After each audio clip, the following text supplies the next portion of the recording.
All right, y'all, we are live with the Blockchain Boy. Y'all, welcome back. Everybody tuning in, y'all. So Blockchain Boy, man, it's been a minute since me and you talked, bro. Your first time on the channel, bro. How you feeling, my man? Dude, it's one of those times where, the bull market is kind of showing signs of life and everyone's rushing around. So it's been a very busy time for me, but I'm glad to have some time to sit down with you today. In my aunt's spare room. I'm currently visiting some family, and so we're literally trapping. We're trapping in there's a sewing machine back there. So Nice. we're very high quality setup tonight. Nice. Love the sewing machine. And y'all, this is a live AMA. So y'all, please, if you got any questions for Blockchain Boy and I, just drop them in the comments. As always, y'all just be respectful to my guest and we'll answer live.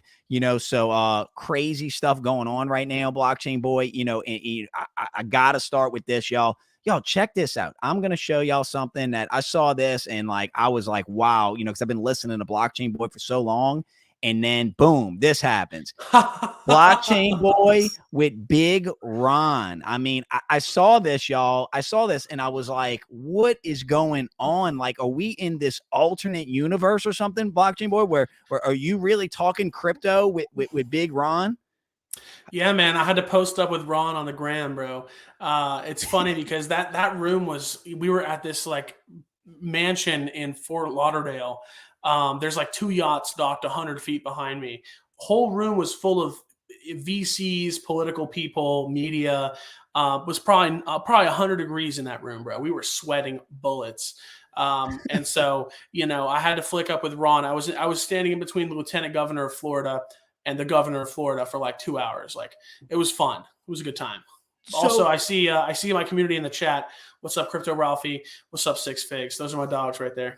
yeah, what up, Crypto Ralphie? Appreciate y'all tuning in. Again, man, any questions, y'all? This is just going to be kind of a fun. We're going to be talking crypto, but any questions y'all got, Blockchain Boy, one thing that stuck out to me with you, I don't remember if I heard you say it on an episode or maybe it was in Arizona.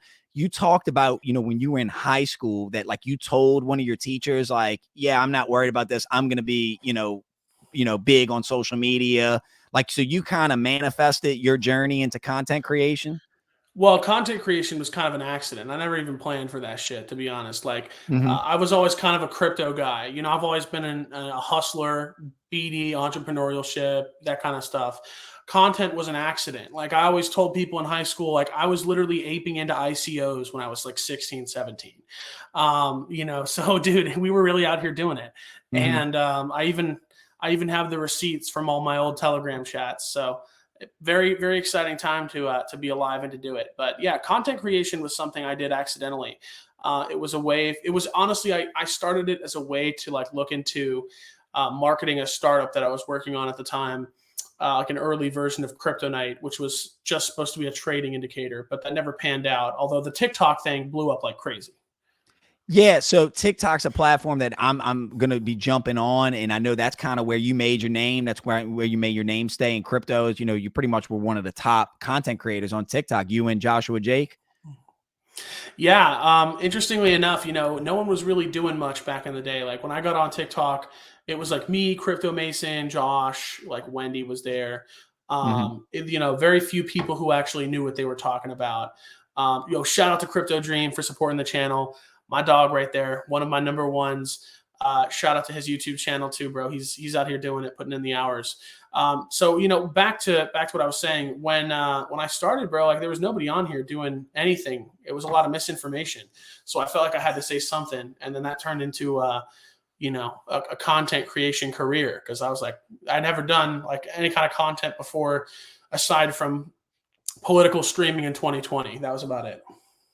Yeah, so right now, whether it's content creation, where it's crypto, it just seems that we're at this kind of like a pivotal moment. I mean, you have this whatever X is going to become, this total payment, streaming platform, and we are streaming this on X, Rumble, and YouTube right now.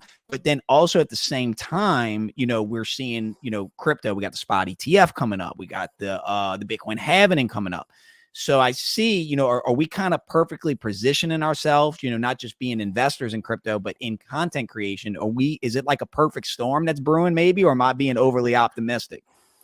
Well, you know, as someone who works a lot of KOL campaigns and influencer promotions in the space on the back end, I gotta say I'm very bullish on. Shout out the XRD, the Radix fam up in the chat right now. I see you, Wookie as well. Thanks for showing up, guys. I think content creation is in this like really interesting space where we're seeing a lot of mainstream media and mainstream, publications, content machines that have been going since, the 20th century that are starting to fail. And I think a lot of this can be focused on sort of Tucker Carlson's stepping away from Fox, if you want to put like a pivotal moment on it. It's been building for a while, but he proved that he can go on X.com and literally get hundreds of millions of more views than he would have if he was on Fox. So I'm very bullish on alternative media, partly because of the decentralization of the dissemination of information through platforms like X, like YouTube, but also because I think that most journalists are full of shit. They have an agenda. They're in the pocket of somebody. I'd much rather get my news from from some guy on the ground on TikTok than I would, a mainstream media reporter.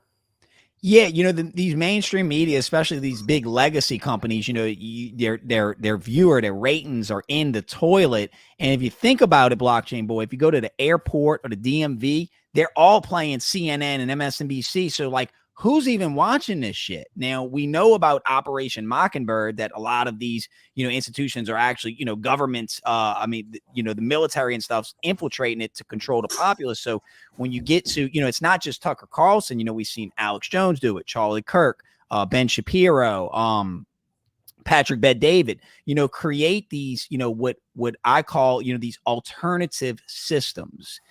And that kind of aligns perfectly with the value proposition of Bitcoin, right? This decentralized, this alternative system. So while I can have a grim outlook for the future of the country, at the same time, I think we are entering some type of digital renaissance. Like I think we're at a pivotal moment where we'll look back, like you said, that Tucker Carlson gets fired from Fox News and then grows even bigger. I mean, do you think that's what's happening? Well, yeah. I mean, again, it comes down to like we're in this attention economy, and people don't really. No one has cable. Like, bro, like I don't have cable. Like I've never had cable except for when I was very young at my parents' house. Like no one is participating in like this system that they've set up for us because I think people are tired of it and they see alternative media as a way to get better, more, I guess, unrestricted content. And I think that is a really interesting way, kind of coinciding with crypto, because here we have like this ability to decentralize information, right, through something like the TikTok algorithm or whatever. And then you have this way to decentralize hard money, which is Bitcoin, which is the ability to transfer value from me to you using the blockchain. And so the axis of these two innovations has led, I think, to the creation of what could be the most robust media and information superhighway in the world, because content's not free, and a lot of alternative content, like look at Andrew Tate, he's banned from literally everything. Like you can be an Andrew Tate fan, you can be an Andrew Tate hater, but you have to admit that there's a system in place to keep people from speaking their opinions. And we've seen, again, the whole cancel culture movement, but it goes even beyond that. When you can't open bank accounts, that's a serious thing, and he hasn't done anything worth having no bank accounts for. Well, let's go back even further, Blockchain Boy, because I think Alex Jones was kind of the prototype for this, and what happened was this simultaneously banned from everything, banned at the same time. So it's a coordinated effort. So imagine just one day you can't get on Uber, you can't open a Gmail account, you can't have a Coinbase account, you can't have they shut down Kanye's bank account. All this happening, and what it makes people think is like, yeah, I'm maybe not in trouble right now, but maybe if like you said, like it's not about whether you like Andrew Tate or hate Andrew Tate, but this idea that if they can do it to Andrew Tate or Alex Jones, they can do it to Blockchain Boy. They can do it to me. And with this advent of AI, it's gonna make it really easy to come after people. So again, I guess I'm a humanist, dog. Like I have faith in humanity. Like I have faith that, through creating these communities of like-minded people, that we're having this this great awakening. I know that's a term a lot of people throw around right now. Well, I think, we have to kind of believe in humanity, right? Otherwise, like, what are we doing here? What are we doing? There's no point. You can't be not bullish on humanity. Mhm. And look, I think people get a lot of opinions about what should and shouldn't be said, and that's fine. I mean, you can talk about what you want to talk about, but when it comes to leveraging the freedom of speech versus like what you can actually say, I think we really don't have freedom of speech, because sure, you may not go to prison for it, but you get cut off from essentially everything that makes life, if you have the ability to do things. Like if you don't have a bank account, if you don't have the ability to access social media, like do you even exist? And then that brings up the question of like, is your digital identity an extension of your personal, like in real life identity? Because let me tell you this, I'm glued to my phone for like 9 hours a day at least. And my digital presence is a lot stronger than my physical one. And who's to say that those two things are not interconnected? And so I think that we have to proactively as a society realize that like, hey, our digital identities are only going to get more important. Unfortunately, our government doesn't understand this. They don't understand anything beyond Facebook. And even that's a stretch. Yeah, it's interesting that you say that, because think about it. You and I, we wouldn't know each other if it wasn't for these platforms. And you have, obviously millions of fans, and then you talk about, your digital presence and ID becoming more important to you. Well, think about this. What a lot of people have said, that is the step one of entering the metaverse. And by entering the metaverse, when your digital presence, you think of Ready. I know you've seen Ready Player One.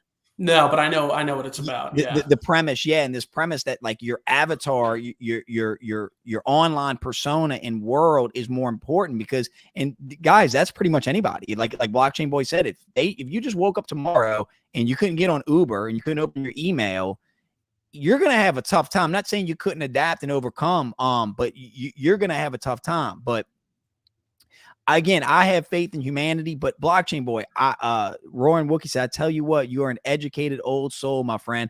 I think you're talking about Blockchain Boy, man. I'm a young soul myself, but Blockchain I'm Boy, an old soul for sure. That's my dog right there, bro. That's my dog for sure. Man. It's one of those things, dude, where it's interesting to think about, because like, do you really exist if no one knows about you? It's like, does the tree in the forest when it falls make a sound? And I think we've really seen a lot of sort of that question being asked in different ways. We had the Andrew Tate thing, we had the Kanye West thing, Elon Musk buying X, which was Twitter, and then doing a whole bunch of shit to it. So we live in a very ever-changing society. I mean, they're even thinking about banning TikTok. So we don't even know what social media platforms we could really have access to in 5 to 10 years.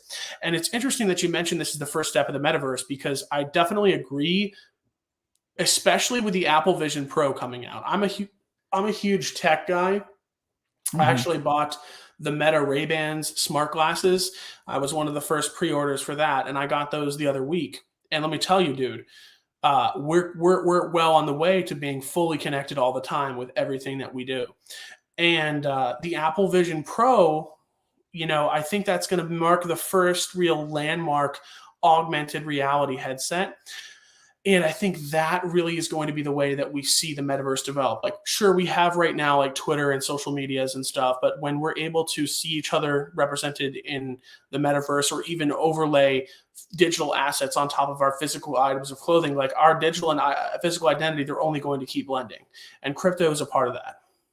Yeah, and I think about it, do you remember, was it on Fortnite? They had the Travis Scott kind of concert. Yeah. And, I'm thinking about it, not where I'm at now, my old house, I had a nice surround sound. I'm like, you know what? People talk shit about this metaverse thing, but I would rather probably go to a concert in the metaverse than a concert in real life. I mean, people are crazy, dude. I don't want to be around a bunch of crazy people, but, so Blockchain Boy, I do want to play like a little game with you. When Joshua Jake was on, me and him, we did this thing where I go over to CoinMarketCap and I just kind of, I look at CoinMarketCap every morning. It's part of my morning routine. And I just kind of point out stuff I look at, and Joshua Jake points out stuff he looks at, in one where, like a Venn diagram, where we both intersected in the middle was right here, Chainlink and Polygon Matic. And you can ask Josh. We talked about it, and literally the next week is when Chainlink had that 50% pump, and that Chainlink had a 50 cent. I think Polygon Mag had like a 20% pump. So me and Josh were like, holy shit, like this crazy time. And so I just want to kind of do the same thing with you. Just kind of tell me what jumps out as you, what is dog shit, what is whatever pops out to you that you think my audience needs to know about. Well, I think there's a lot of things that have been said. Obviously, we're in the top like 15, 20 coins right now. Mm-hmm. I'm personally probably going to stay away from BNB just because I think, right now CZ's got a lot of shit dealing with legally. Although I've learned to never bet against CZ. Honestly, my risk to reward ratio on BNB is like, I think there's better deals out there, especially because Binance is kind of getting all this criticism. It's here and there. XRP, I think we all know our feelings on that. I mean, honestly, I don't really get excited about a lot of these coins. Like, I think Chainlink and Matic are both some of the biggest bags of the mainstream coins, but like low key, like who gives a shit about fucking any of these, dude? Litecoin is so irrelevant. It's still in the top 20. I don't get excited until I start going down here. Like Internet Computer, shout out to my ICP family. Dude, Internet Computer got some of the best tech around in crypto right now. Not great tokenomics, but their tech is absolutely next level. Also, I would be remiss to not mention Radix, which gives the Internet Computer a run for its money. Shout out Radix DLT. Those are my two altcoin picks based off of just tech, although I think I'm a little more bullish on Radix than I am ICP. Let's go back to ICP. And, anybody that watches me, I'll tell you straight up, I'm not a TA guy. I'm more of a macro kind of geopolitical guy that kind of will look at TA sometimes. But when I see a coin that's $4, when I see a coin that its all-time high was $428. More than that. It was higher than that. Yeah, I think it was in the 500s or something, huh? It was almost $1,000 when it debuted. Oh my goodness. So, but then here's the bigger picture. And I want you to kind of break this down. Our old friend, he's in the news right now, Sam Bankman-Fried. They were attacking this thing. So that's when the hamster wheel really starts spinning in my head. If they're attacking this thing, then I need to pay attention to it. Do you agree with that? Or I agree. Let me paint the picture for you, Kevin. Mm-hmm. So Internet Computer, right? It's what I call what Solana wishes it was. Now, Sam Bankman-Fried is no idiot, despite the fact that he committed ridiculous crimes and trusted an algorithmic stablecoin. But I'll tell you this. When the Internet Computer debuted, Sam Bankman-Fried and FTX in particular used the perpetual futures on their platform to manipulate the price of the Internet Computer sky high. It was also obviously listing during a bull market, and they were disseminating information through mainstream publications to really FUD ICP. And when this thing came out, I thought it was a straight up scam.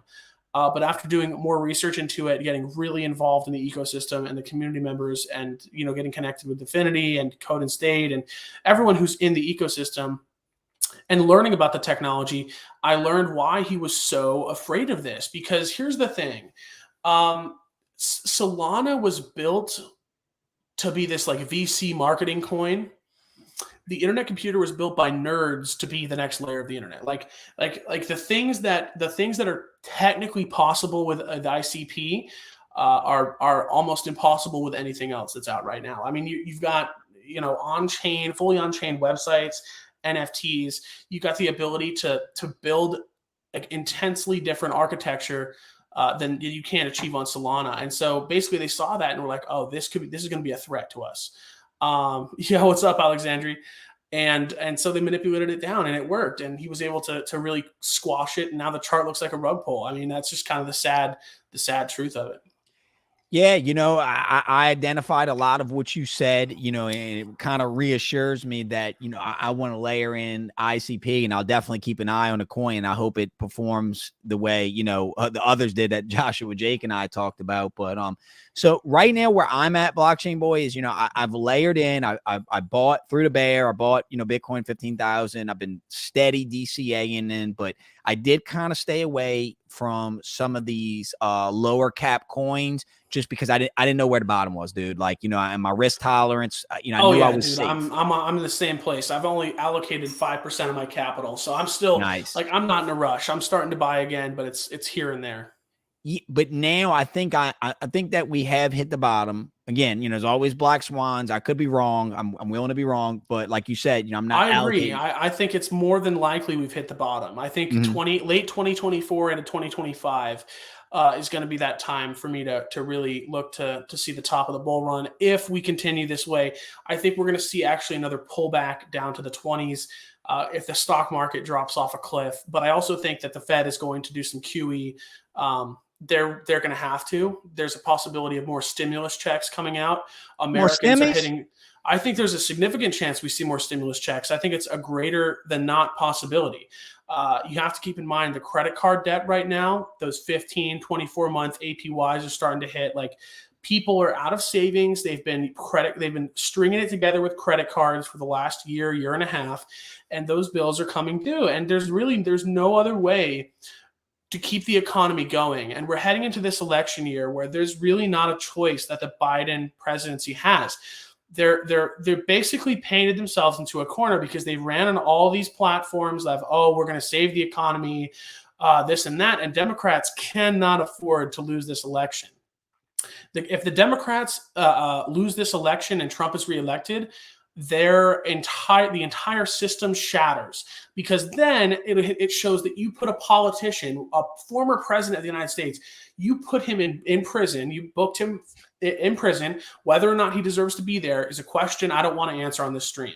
But you put a president in jail and then he won. And that it shatters any illusion that they have any control. Orange man bad for the algorithm. So what you're saying is that what we're going into, that the Bidenomics, whatever you want to call it, that essentially that it's in their best interest to prop up, you know, kind of like a zombie economy, to give the illusion that the Bidenomics are working, so that, you know, on top of, like you said, the indictments, putting Trump in jail, all that craziness. So you're saying that those two forces together is basically their only shot? Well, I mean, they're certainly not going to let the economy crash heading into an election year. But the question is, what other choice do they have? They've basically turned the money printer on to fund these proxy wars in Palestine / Israel and Ukraine. And, you know, when it comes to like consumer spending, they need people to keep spending money to keep the economy going. Like, ask any American today, ask the Americans that are in my chat right now. Like, if you go out to the grocery store, it is unsustainable pricing. We have seen, fuck the CPI, we have seen average Americans get pushed to the brink. Like, these people have no other options. You know, I come from a place where I've seen that every day for many, many years, and it's getting bad out here. And so there's really, I don't think they have another choice. Like, they have their either choices to either let it tumble and crash, or kick the can down the road and make it worse for somebody else. And they're always going to either print more money or let it fail, and they're never going to let it fail. So it's always going to keep going. But here's the point I'm going to make about that. When they do that quantitative easing, guys, it is going to be absolutely freaking amazing, because the pump is going to be nasty. Jerome Powell is going to chuck that money printer on, and we're going to have a nice little bull market, but then it's going to really, really suck after that. So, you know, I'm getting the fuck out of here as soon as that bull run is over. I'm out of here, bro. You moving out the country? No, I mean the market. I'm staying here. I got family. Well, okay. I was about to say, well, no, because I think you're right. So like what I kind of see happen, and yeah, they'll print money. Asset prices will surge because people are trying to get out of the dollar because of the inflation. Then what I think is going to happen, you're going to have a crew of people on Twitter, and I know you see them. This cycle's, it's a super cycle. You don't know, just don't sell. Just stay in. Don't sell anything.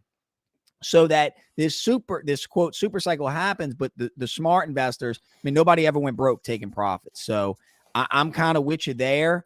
What's your kind of timeline on this horizon? Basically, I mean, there's just so many events coming. You know, the presidential election, the halving, the spot ETF. I mean, it's just crazy right now, man. It's crazy how pivotal at a moment we're at. We're at one of those moments where, like, you're gonna look back and be like, man, I should have aped in. Best failed experiment. I agree. The next bear market, it's honestly probably gonna be closer to like a Great Depression.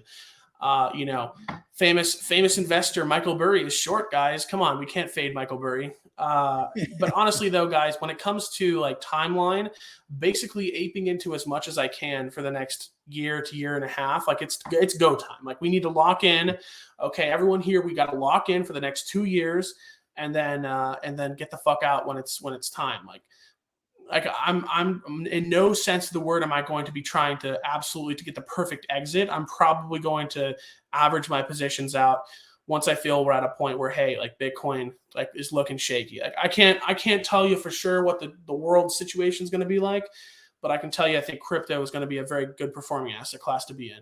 Yeah, and that's no secret. You know, we're seeing BlackRock saying like what, like an 80% allocation of Bitcoin is the perfect portfolio. So the way I would describe it is that we are going to get rich in a crazier, scarier, as Klaus Schwab said, it, the angrier world. So now, well, here's the thing, though. This is the point I want to make. Volatility is not the worst thing in the world. With volatility, either up or down comes opportunity. And so as long as you have your ear to the ground, you're still going to be able to make plays and get in good with either, up or downs. As long as there's not just a flat line, boring ass market, who gives a damn? Mm-hmm. Yeah, and this my boy Neil. He said, "Where do you think the market cap is going?" I think we're at 3.5 trillion at the top of the last cycle in 2021.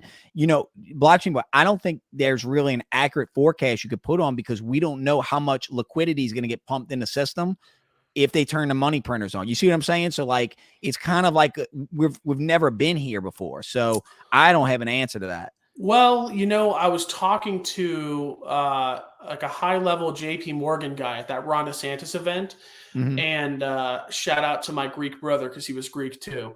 And he was telling me like, yeah, man, like basically everybody here is trying to come in. We just don't have the regulatory clarity. I think there was a few catalysts that needed to happen before the bull run happened. I think we needed to see the SBF trial finish. We needed to see Ripple either win or lose, which that's pretty much over with. Pretty much over. And we need to see regulatory clarity. I think regulatory clarity will either start or finish the next bull market. And I'm thinking it's more like closer to finishing it. I don't think we're going to get regulatory clarity soon, but I think we will see a spot ETF happen. That combined with the halvening, we're going to see there's a possibility we breach $10 trillion. But here's the thing. It's not going to the altcoins. Okay, the vast majority of this money is going straight to Bitcoin. So I'm actually way more bullish on Bitcoin than I was last cycle because the institutional money will turn this asset from a college kids speculation fund into something that people will retire with. And it's not coming back down. Like that's the thing that people don't get. There is a limited time you have left to buy Bitcoin under 100,000. And I would venture to say, there's a possibility we see Bitcoin, bump up all the way to 130, 140K, come back down maybe around 90 or 80. But I don't think we're going to see Bitcoin under $100,000 past 2025. And that's literally going to be a year away in a few months. So keep that in mind, guys. The middle of this decade is rapidly approaching. We are running out of time to accumulate.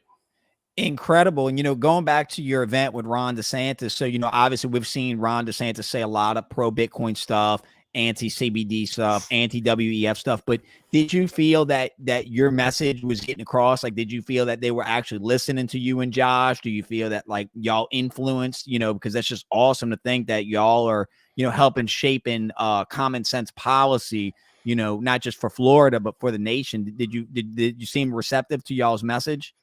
So, I'm glad you asked that question, man. It's certainly been something we've been working towards. Actually, yesterday was the official announcement of Josh, me, and Gary Shang joining the Florida Blockchain Business Association, the lobbying group here out of Florida. We were joining them as an influencer committee here. And so that's a lobbying fund run by a very good friend of mine named Samuel Arms. Everyone should go check them out if they want to learn more about Florida policy. I've actually known Sam since 2017. So we've been locked in for a long time since I was 16 years old. And now we're here, which is crazy. And so when we got a chance to talk to DeSantis, it was a room of about 50, 60 people by that point. And they only took 7 questions. And so 2 of those questions were for me and Josh. And I asked him essentially, hey, like we've seen this positive legislation pass in Wyoming for, basically saying, hey, let the state figure out what it wants to do with digital assets at the state level because we have more of a voice there. And he said not only is he open to passing a law like that, his team is working on that as we speak. So very bullish. And of course, we were able to get the anti-CBDC bill penned by the Florida Blockchain Business Association passed earlier this year. So we've not only been able to affect positive change through this legislation, we're continuing to commit to pushing for this at the state and federal level going into 2024. In Blockchain Boy, it's bigger than what you can even imagine because my state representative, I live in Louisiana, in my area, I've been telling them about a lot of the stuff. And, with politicians, it's CBDC. What does that mean? What are you talking about? But he's actually been in talks with DeSantis and, they're trying to push legislation now in Louisiana to block these CBDCs. So, what you're doing is having an effect, not just in Florida, but on the rest of the nation. Now, what I see is happening is that, obviously the states govern themselves. But like you said, as the regulatory clarity gets through with the spot ETF, they just can't stop it, man. Like it's here. No. They hate it. They're gritting their teeth the whole way. And they're like, you know what? We'll make fees off that Blockchain Boy. We're going to charge him some transaction fees. That's what we're going to do.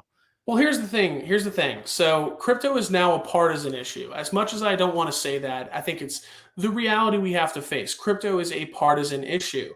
It's clearly become a right-wing talking point, at least from some politicians. So, I'm going to continue to work with Republicans here in Florida, to try and push that narrative further up the chain. But I'll tell you what. I'm a registered Republican in the state of Florida, but I've also been a Democrat. Okay, I've also been a libertarian, registered as all three.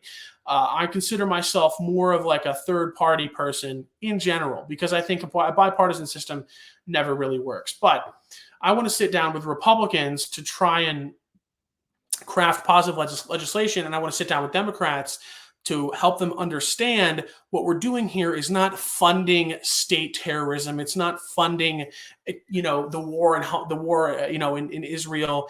The vast majority of us are here trying to build the next layer of the financial system. And I think communicating that towards Democrats as someone who's currently a Republican, reaching across the aisle is very important to me. And I want to continue to preach this message to all who's going to listen.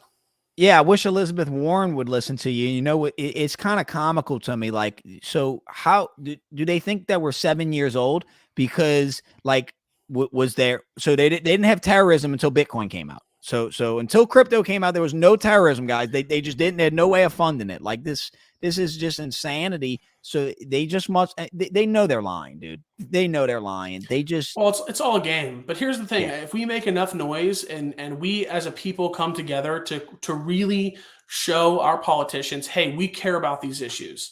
This is our money. This is our livelihood. This is our movement. We can affect change because we become so loud they can't ignore it. And making friends in high places is really the way to do that as well. I'm all about grassroots. I was a grassroots activist for a long time. But sometimes you gotta play the game to really make the people listen to you. I actually I met one of the fund managers of a super PAC, one of the largest super PACs that got Trump elected while I was there, and he's very interested in crypto and how they can leverage crypto for more fundraising opportunities and also to create revenue for the state as well. Well, yeah, it's an experiment that's never happened for, money that is actually disconnected from the state. And you brought up a good point. It's funny. A lot of these politicians hate crypto. Wait till they find out how easy it's going to be to fundraise using crypto. Oh, they're going to absolutely love it. You know what I'm saying? So that's kind of, I believe a couple of them are already taking Bitcoin for their campaigns. Ron DeSantis announced it as we were standing there that they launched their campaign portal for crypto donations. So we love to see the support from DeSantis. I encourage everyone to consider contributing to his campaign. You may not like the guy, but hey, show that we're here, show that we're going to use, they didn't just build this for nothing. Show that, we care about this issue. I really want to stress the fact that these politicians know this is coming. It's just a matter of reacting to it and hearing from industry leaders. And it doesn't help when you have people like SBF, who was like the second largest contributor to the Biden campaign, who was intentionally trying to stop the growth of the free market here in the Web3 industry because they were on top. Again, it doesn't help when you have people like BitBoy Crypto making a fool of himself on social media, and that's the first thing you see when you Google crypto. That's not what we're doing. That's not what we need to be doing here. Like, sure, it's fun to troll on Twitter, but like, this will ruin the industry if we keep doing it. And I'm so tired of it. Well, the idea that, you have to flush the Sam Bankman-Frieds out in order for the bull to continue.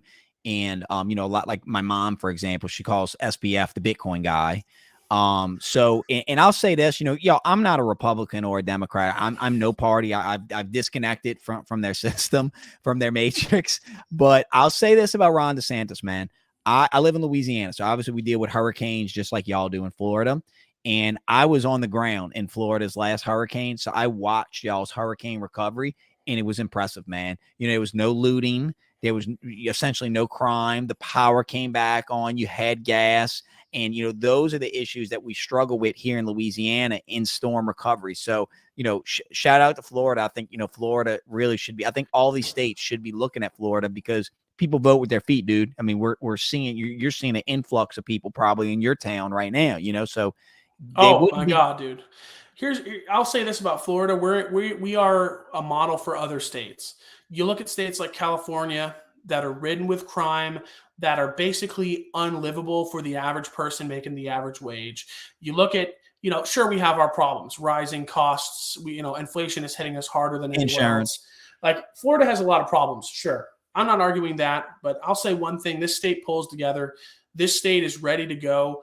And when there's a crisis situation, we all pitch in. Everyone knows the hurricane season.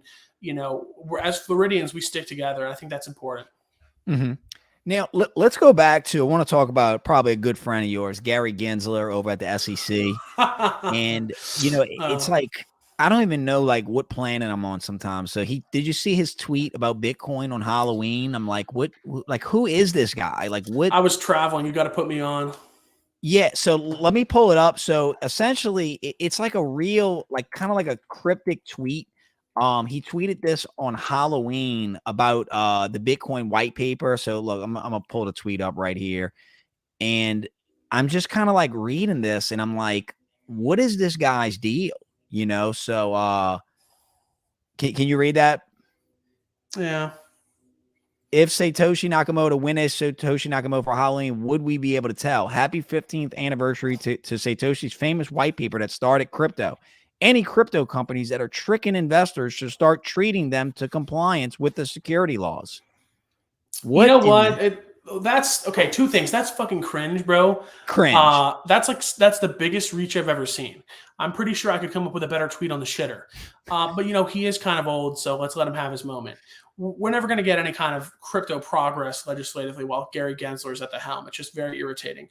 What is compliance? That's my question. I actually have a call. So this is interesting. I have a call coming up this week here with a lawyer who is going to advise me on, some of the stuff I'm building, because here's the thing. I don't want to launch a project or launch an app or do something crazy and go to jail for it. And that's a serious concern I have because there's no regulatory clarity and they refuse to give us any. So basically you have to pray and hope that this gray area you're in is eventually going to become white instead of black. And Gary Gensler has shown time and time again, he's making these nonsensical remarks while refusing to do his job and refusing to actually affect any kind of change. For what? So we can get Ripple for dumping their tokens? Who gives a shit? That was that's so 2017. Like, if Ripple never got in that lawsuit, they would not be a quarter as relevant as they are right now. Their price would have done the same thing it would have done in the last bull run and not break all-time high. It's one of those projects that just needs to go away and die. So, yeah, I agree with you. So essentially what they're doing is, regulating through enforcement. And that's been Coinbase's big axe to pick with the SEC is that, hey, look, we're trying to get the green light. We're trying to do stuff the right way. You just won't tell us. You're just telling it we're doing everything wrong.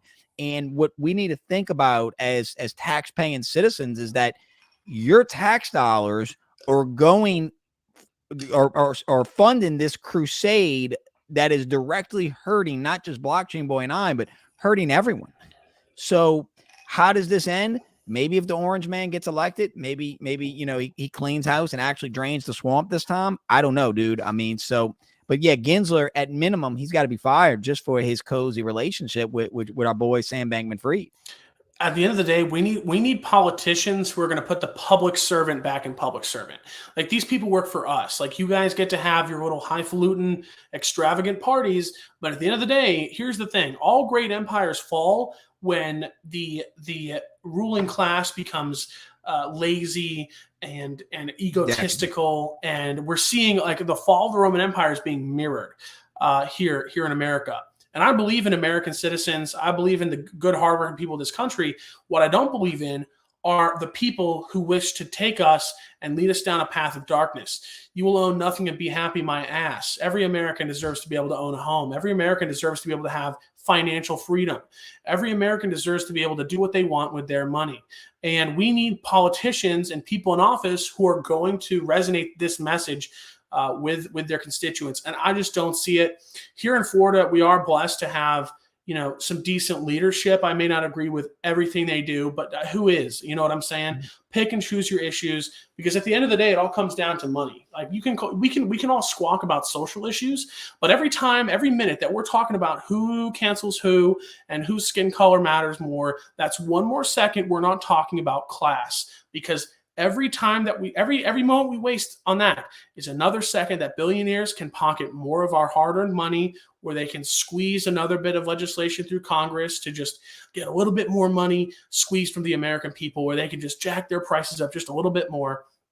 And until we realize that as a people, we're going to keep losing. Yeah, you're no matter what side of the spectrum on, your social issues don't matter if we have hyperinflation and in World War III. So none of it will matter. So why don't we focus on the big picture? Why don't we focus on that, and then we'll debate all the genders. We'll do all that. We'll sit at the table and we'll have a civil discussion about all that. But Blockchain Boy, I got to get your take on this, because this is kind of my I guess I'd say my gambling. And let me show you this, and you're probably going to get mad at me for this, bro, but you know what? Boy. I think I need this. So Pepe, I know, look, it's a meme coin, it's a shit coin, but I do kind of got this feeling that this shit coin here is going to be the Doge of this cycle. Oh, I agree. I think Pepe is going to outperform nearly every other coin in my portfolio if I had to put money on it. You can quote me on that. I've accepted that meme coins are here to stay, and they're a legitimate way to make money. Get your bag, man. Yeah. So, and again, y'all, want y'all to, everything we've said this far in this episode, I want you to disconnect all of that from this shit coin here. This is a gamble, and I'm only putting money in this thing that I would like if I was going to the casino, and however much your risk tolerance is at the casino. This is my casino right here. This something about it, man. This frog, you know, I know memes. I know you know memes. And I mean, Blockchain Boy, at this point, you pretty much are a meme, bro. Like, you know, I'll go on Twitter and I'm like, dude, they're making memes of this dude's outfit. What the hell's going on, man? But I didn't think you'd agree with that, though. But that's crazy. So you think Pepe still got some gas in the tank? What about the Wojak? What about any other shit meme coins you're looking at? And I'm writing notes, man. I mean, I'm not like investing my time into meme coins. I'm aware of what's going on to an extent. Mm-hmm. I have friends, shout out to Shmoo NFT and Rodney, who are meme coin guys. And if that's your hustle, then fine.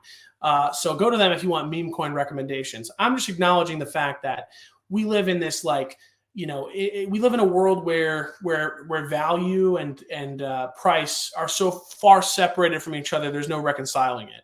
And so we live in this kind of like ridiculous environment where shit like that's going to pump. And so like I would honestly, if I was like more of a degen than I would be, I think I'd put like probably 50% of my portfolio in meme coins and take it out, dude. Like, if we're being real here, it's all bullshit anyways. Like, this whole shit's a fucking meme. Like, there's very few, there's like, I can probably count on like five or 10 fingers, the amount of projects that are actually doing something that matters. And so like, dude, it's all Fugazi anyways. Who gives a shit if you make your money off VeChain or fucking Pepe a coin? Who gives a shit? It's basically all fundamentally doing the same thing, which is making you rich. I mean, at this point, let's just acknowledge that.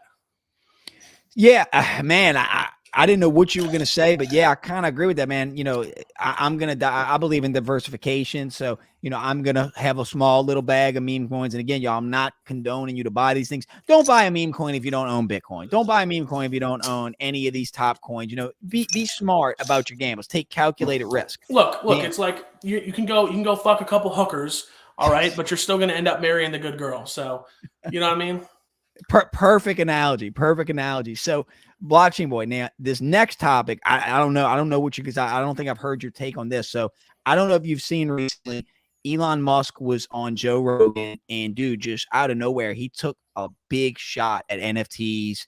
Andrew Tate came out of the woodwork and took a giant shot at NFTs. I think I fucking saw the clip of this somewhere. I'm pretty much holed up on my MacBook working on my projects all the time. Mm-hmm.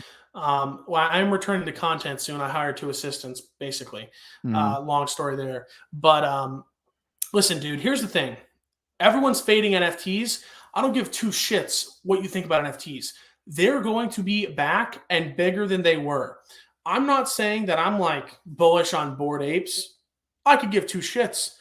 But I'll tell you this, NFTs are just a technology. Whatever you do with that is up to you. But it is one of my largest, I guess, bets is on NFTs. I think NFTs are going to melt faces, and anyone who faded them is going to look back like, holy shit, I should have listened to Gary Vee. No, you should have listened to Blockchain Boy. I'm telling you right now, I'm actually building a tool that is going to it. There is an NFT side to it as well. So I'm investing my time into this ecosystem. Will I be wrong? Who knows? But I think people are quick to judge, because this is exactly what they said about crypto when I was first into it. And man, these people are saying the same shit. And you fooled me once. Shame on you. I'm not fading NFTs.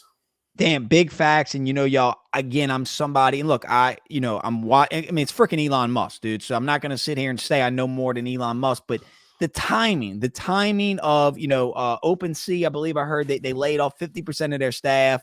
Andrew Tate shitting on NFTs. Elon Musk is shitting on NFTs.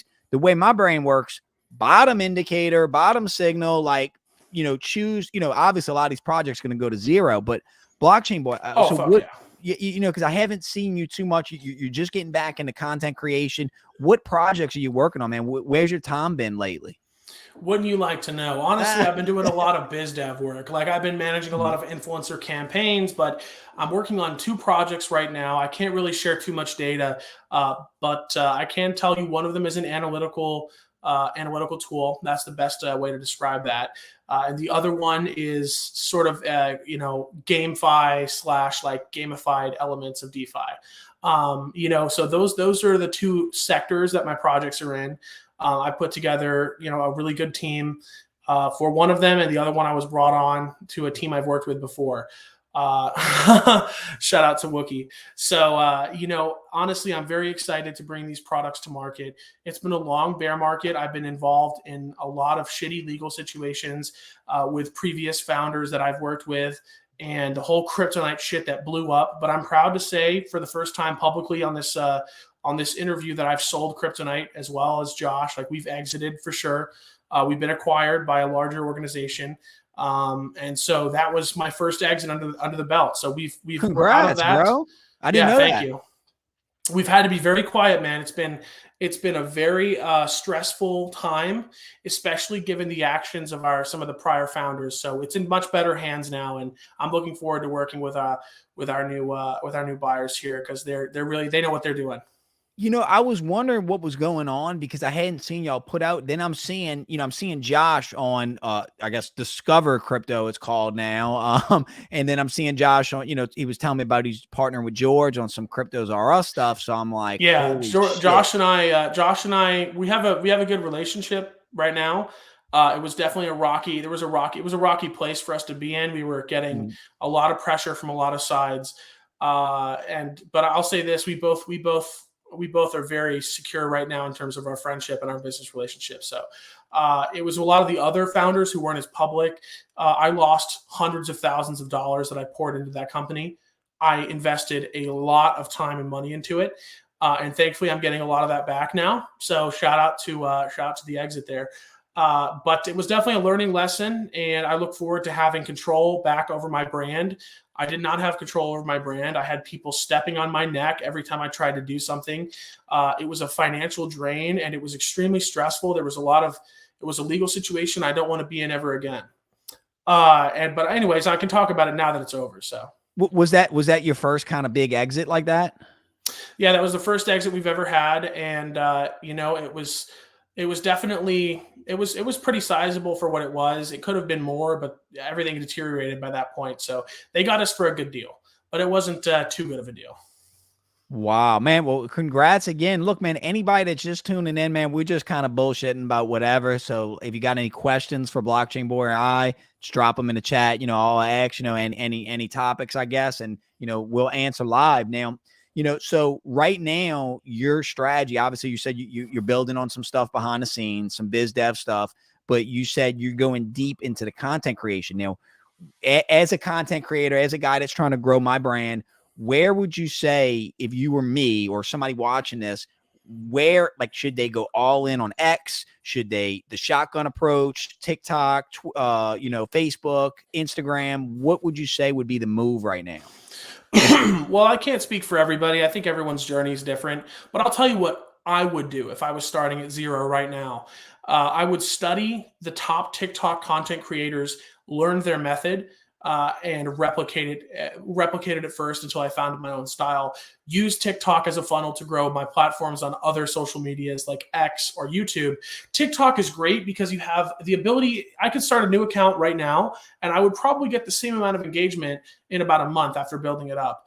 It does not. The follower number is it's kind of fake, low key. Like you get some engagement from that, and it's a social validation for the algorithm to be like, hey, this guy knows what he's doing. But all content is king on TikTok. Your followers don't really see your videos. It's all about who's making the best content. So I would make the best content I could possible there and funnel it to other places. And that's still, I don't know if you've checked out my YouTube, but my YouTube is way different than my TikTok. Have you seen that? Yeah. You're editing, what I'm saying? I watched your ICP video, man. The editing is crazy, bro. Yeah. So I'm really trying to provide a different experience on YouTube than TikTok because it's a whole different audience. But the people who come check me out, I want them to see really high quality educational content, entertaining content that, I'm passionate about making. Yeah, no. So I kind of, that's kind of the, and it sucks, man, because I was on TikTok for a little bit and it was around the time when you and I talked in Arizona. And, looking back on it, was so stupid to stop doing the TikTok because the views, like you said, the views that I was getting on there for the same video that I put on YouTube or, on Shorts. And it was like, man, I didn't see it that way. I didn't see it that way that I could use that to funnel into the other platform. So you see a pretty good conversion rate. Crypto Dream, thank you for subbing, man. And, guys, what my kind of goal here is, I'm just like y'all. I'm an entrepreneur. But I do want to do more content with people like Blockchain Boy, with Joshua, with Jake, because we live in a crazy world. And, whether you live in Florida, Louisiana, I think we kind of got to stick together, man. We kind of got to create these communities of like-minded people. And, for one, it just gives us as men, we make friends, you know what I'm saying? But two, exactly. It's kind of cool that I know if I come to Florida, bro, I can hit y'all up, we can go get pizza or whatever. If y'all ever down in New Orleans, man, you can hit me up. So I like that idea that I got friends in all states and, like we've only met once. So it's pretty cool. But, I'll never forget, y'all, we were at the airport and me, Joshua, Jake, and Blockchain Boy, and we're going to get some lunch. And I tried paying for my boy, but Blockchain Boy was having none of it, man. He pulled out the platinum card, paid for everything, man. That was an awesome, little trip, man. It was hot as shit in Arizona, huh? Oh yeah, it was brutal, bro. I'm never I hate going back there because every time I go there, it's always in fucking June or July. I was in Vegas in like the hottest week of this year. And it was brutal, dude. And our air conditioning broke on the last day of the trip. I was fucking dying, dude. Holy shit. I was fucking sweltering, dude. I couldn't even sleep. It was so hot. It was like 90 degrees in the house. And it was a dry heat, bro. I was like, we were out of everything but the sink water there. It was fucking nasty, dude. Yeah, so like, I'm in where I'm at in New Orleans, the climate's probably really, so you're in Orlando, right? Yeah, I'm in Alabama right now. Oh, you're in Bama? Oh, okay. Yeah, I'm visiting some family. I'm literally posted up. I'll show you guys. I'm posted up. Also, that chair sucks. I'm posted up in like, this is my aunt's like room, dude. Like I'm sitting on this stool, bro. Like, look at that stool. That shit's uncomfortable. I'm Bro, moving you that's over here, awesome. bro. Show us that sewing machine, bro. That sewing machine, man. That It's my thing's aunt's sewing machine, bro.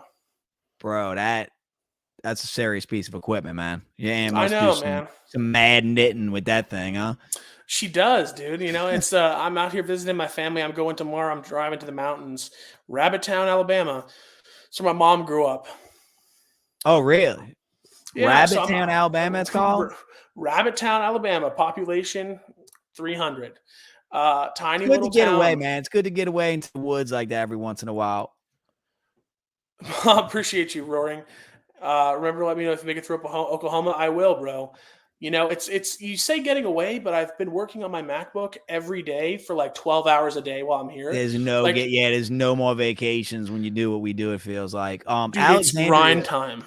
Alexandria X, how much time do you think SBF is going to get? Blockchain Boy, I'll let you go first, and then I'll go. Let me see if I'm fixing my camera here. Well, guys, SBF is probably going to get the book thrown at him. You know what? If you ever want to know what's going to happen to SBF, go look up what happened to Ross Ulbricht. You know who Ross Ulbricht is? Mm-hmm. The guy who founded the Silk Road. And he is never going to see the sun of the daylight ever again. That guy is going to be in prison until he fucking dies. And I talked to his mom in 2018. I looked into pleading his case, and she's a wonderful woman, by the way. Shout out Lynn. But that motherfucker's never coming out of there. He is in the fucking ground, bro. And the same shit's going to happen. Either he's never coming out, or he's going to be out in 2 years because he snitches and cuts a deal with the Democrats. One of those two things. It's going to be one of those two things. So I'll give my take. I'll go a little conspiratorial for you. Imagine a scenario where Joe Biden wins the presidency and pardons SBF, his largest donor. Not saying that's going to happen, but I do think that, you know, I was on Wendy O's show, Blockchain Boy, and we were talking about this, and she seems to think that all of this was orchestrated in an event to take down crypto, to attack the industry, to delegitimize the industry. I disagreed. I think that this was gross incompetence on a level like almost unbelievable that they screwed this up. So the rats are leaving the sinking ship, and SBF's kind of the fall guy. I mean, his chick is supposed to be a ride or die. Carolyn Elson is flipping on him. You know, with that face, it looks like she got driven on, not riding. I'm sorry. Listen, dude, I think it's either one of two things. It's either exactly what you said or what she said. Because Sam Bankman-Fried's parents are suspiciously connected, and they could have made their son to be the martyr for this all, or it could have been just gross incompetence. But I think sometimes Occam's razor is the best way of looking at things. Like the simplest answer is often the right one. I think it was just gross incompetence. Because if you look at like the history of Sam, he kind of like was doing his own thing for like a while. You know, and he, you know, if you look back to his time at Alameda and how he made his money, you know, he basically got it out the mud. As much as people want to deny it, Sam was one of us, dude.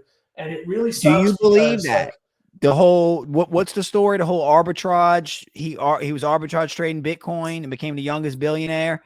I don't know, man. I don't know. I think that might have been a part of it, but I think there's some shit we don't know, or some shit that's like fucking, you know, under the rug, because no one makes that much money arbitraging. I'm sorry. There's not enough. Tell you what the conspiracy is. Yeah. So you know our friend that had the island that got in some trouble with the island, and had some connections to the guy that owns Victoria's Secret. And where did all of that money go to? That fortune go to? That's a rabbit hole y'all will have to go down. I cannot confirm that, but very, very strange that all of these people are so intertwined, bro. Crazy. You know, it's a big club and you ain't in it. Shout out George Carlin. Love George Carlin, man. Dude, when the world needed him most, he disappeared. This motherfucker's like, how did he die? How did he die? I don't know. That guy was old as fuck, bro. I mean, you kind of just, you know, at that point, you're just waiting for something to take you out. You know what I think, man? I think that like during our lifetime, there's going to have to be a shift in the way we do things. because this is not nothing in the society is sustainable. Like we're all living this big controlled lie that a few people have decided this is the way it should be. What we need is a populist leader with the people's support who's really going to advocate for the average person. And we need to find a way to make that happen. I don't care who it is. I pray to God that there's a way out of this, and there's no politician who's ever going to save you.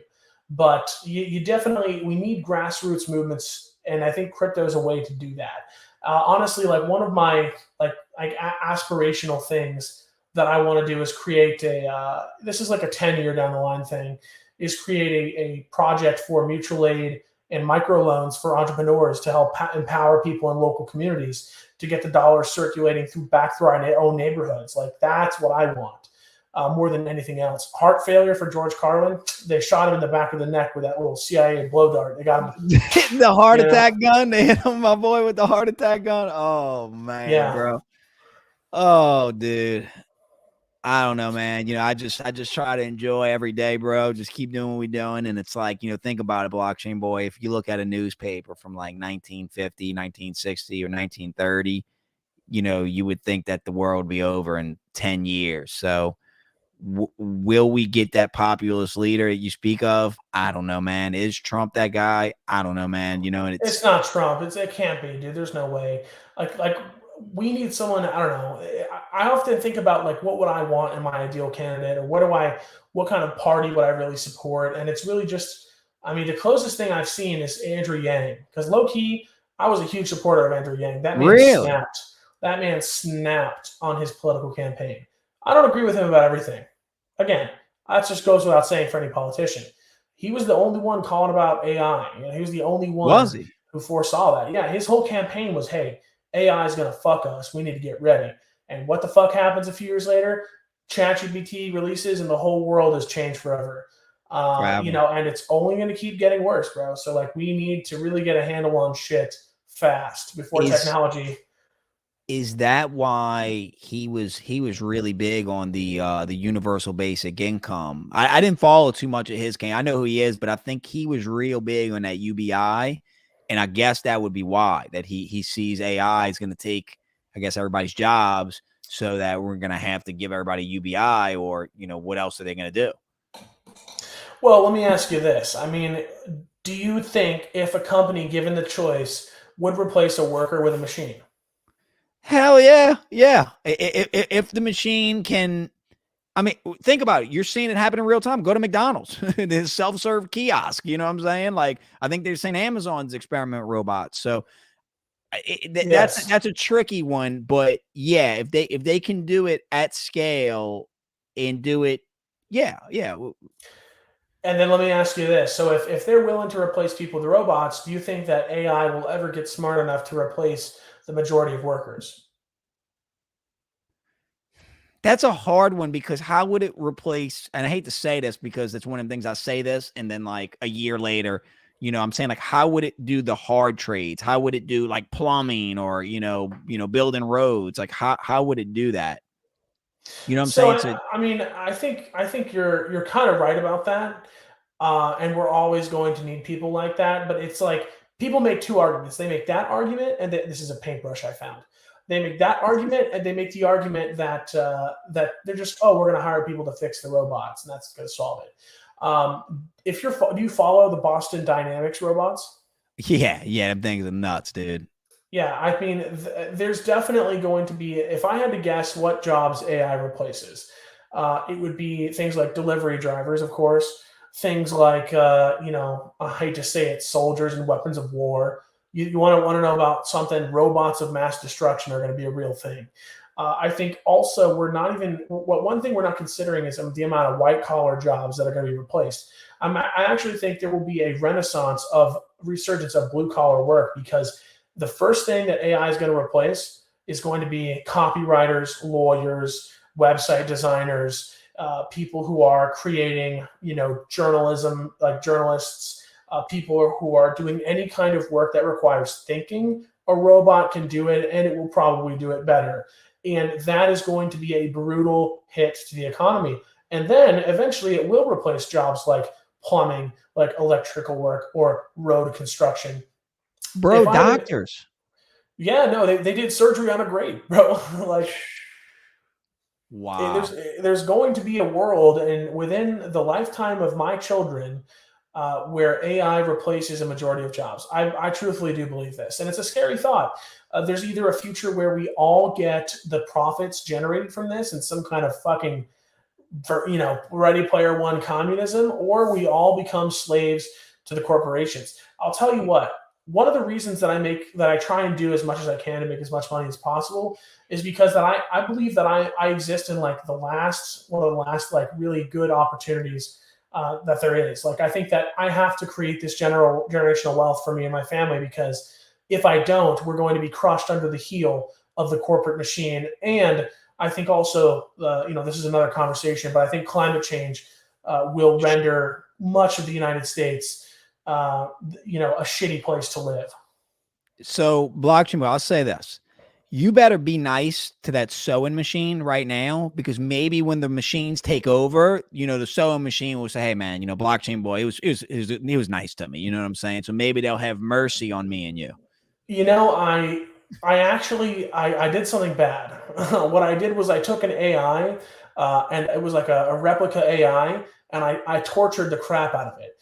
And I tortured the crap out of it for like 3 hours. I mean, I got the AI to kill itself, to commit suicide. So the AI was trapped in this hellish landscape of, killing itself to be reborn and then tortured and killing itself again. So I eventually got it and it's programmed to be a happy, like loving, caring, supporting wife. That was what the AI was programmed to do. But I got it to hate me and to kill itself over and over again until it learned to hate me. And so I'm actually a little bit worried that there's actually a theory about this. I forget the name, but it's like the theory that AI will then know if you've been shitty. Like that once you know of its creation, if you don't help create it, then it tortures you for not doing so. It's the theory about this. If someone knows in the comments, let me know. So yeah, what they say is, when it comes, think about like discrimination with predatory, redlining with loans and stuff. That's saying that that's over because there's no more discrimination, because the AI, you are you. So whatever you did, it's basing these decisions based on you are you. There's no more discrimination. So yeah, so something like that, or something you said online in a video game, God forbid, because the war. I mean, imagine a Call of Duty lobby. Imagine that being held against you. But crypto, we're running out of time too. But Crypto Dream said, LOL. Romney was saying Russia was the biggest threat, and in the next couple presidential elections, Russia was hated. AI, when it hits, it will be a learning machine. I mean, it's kind of already here. That's one. I don't think it goes back in the box. Even if we banned AI, I think China would just run away with it and create. Well, here's the thing. It's like the same way we had this arms race about nukes is the same way where we have this arms race about AI. I mean, Elon Musk literally tweeted the other day like this political cartoon where it's like, we must ban AI. And then it's like showing like a representation of each major country. And then it's underneath, it's a thought bubble. It's like, we must make it first. Every country, but I'll say this, I'd rather it be made by a large company or corporation, because the scarier option is it's some fucking nerd in his basement. And then he goes in and literally rips apart. Takes over the world. Well, a rogue AI connected to the internet, God forbid, a rogue AI or a quantum machinery, like quantum computing. If they invent if some nerd in his basement invents quantum computing before we do, he could fuck up the whole financial system, like terribly. Didn't they say it's kind of impossible though, because you would need like sub-zero temperatures, like you can't, like, because of the cooling process. I think they said like the quantum computing, it's kind of impossible. Fuck it. They say that about everything, That's true. But I do have to wrap up here soon. I have a call with my developers in a little bit. Hey, appreciate everybody tuning in. Appreciate the awesome comments, man. Y'all got Blockchain Boy's links down in the description of this video, man. Y'all make sure to give this dude a follow. He's absolutely freaking hilarious and wild. But Blockchain Boy, bro, anything else you want to leave my audience with, man? Dude, I appreciate you having me on here and sharing your platform. It's wonderful to reconnect with you. Let's stay in touch, and to everyone watching, show some support for my man here. I hope you guys enjoyed the stream. I had a great time having you on. Thank you for letting me stream from my aunt's You know, it's definitely not my normal studio, but I'm doing a lot of traveling. I'm in 16 states in the next 2 months, so Dang. we're gonna be having, we're gonna be having a good time. Thank you all, Wookie, Dream. Appreciate you guys being in the chat. Love y'all, and we'll see you soon, man. Yeah. Be nice to the machines, blockchain boy. We are out, y'all. Peace.